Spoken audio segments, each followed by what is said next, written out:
For the first time in the NCAA's history, schools will be allowed to directly pay athletes. This is part of a nearly $2.8 billion settlement with former and current student athletes.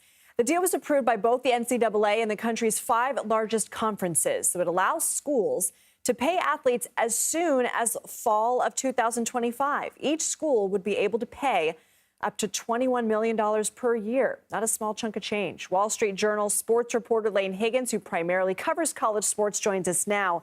You know, this is really interesting. Our entire team here, we're talking about thousands of former and current college athletes involved in this lawsuit. How will they be impacted by the settlement? There's 2 classes that will be impacted. The first is a group of athletes that were competing from roughly 2016 to 2021. They are entitled to some of the damages that are the NCAA, that's included in this 2.77 billion number. And that will be going towards athletes who did not receive a cut of the revenue from the broadcast when their name, image, and likeness was being used. And then there is a forward-looking piece of this that says any athlete beginning based on how this legally will proceed, we think it's going to be the 2025-26 academic year. You will be entitled to up to $20 million per school per year. And it's unclear how that $20 million is going to be spread out. And think of it like a salary cap. Schools don't have to spend the maximum of that. They could spend only $1 million, or they might not spend anything.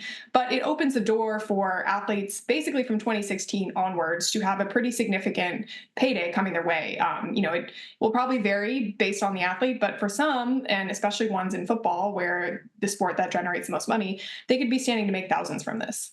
Is this really a new era for college sports? I mean, I know a lot of people, they enjoy watching college sports because to them, it's sort of still sacred, sort of untouched by all of this money. And when we're talking about athletes potentially being able, to be paid as soon as the fall of next year, what do you think the impact will be?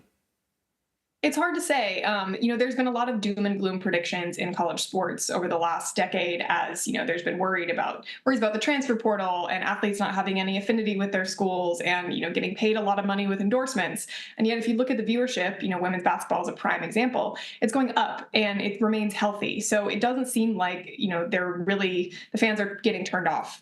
Largely. It's possible that this will affect athletic donations in that instead of during this era of name, image, and likeness, where in order to compete, you had to be able to offer the greatest endorsement deals to athletes, and donors were giving a lot of money to these third-party entities called collectives to do that.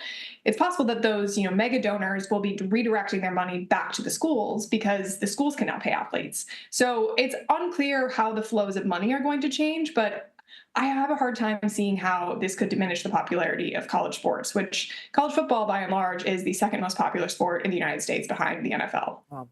I mean, you mentioned endorsements. Athletes are already making money off their names, images, and likeness. So how would this not only impact their earnings, but their recruiting process?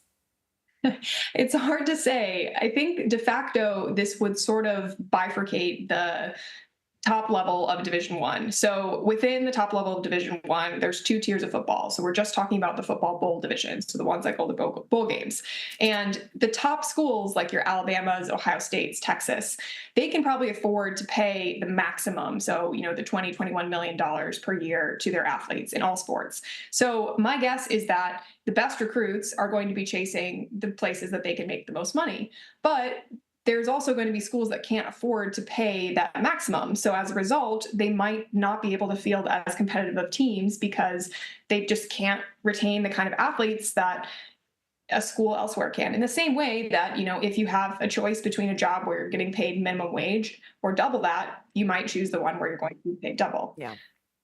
All right. Laine Higgins, thank you so much. We'll have to see.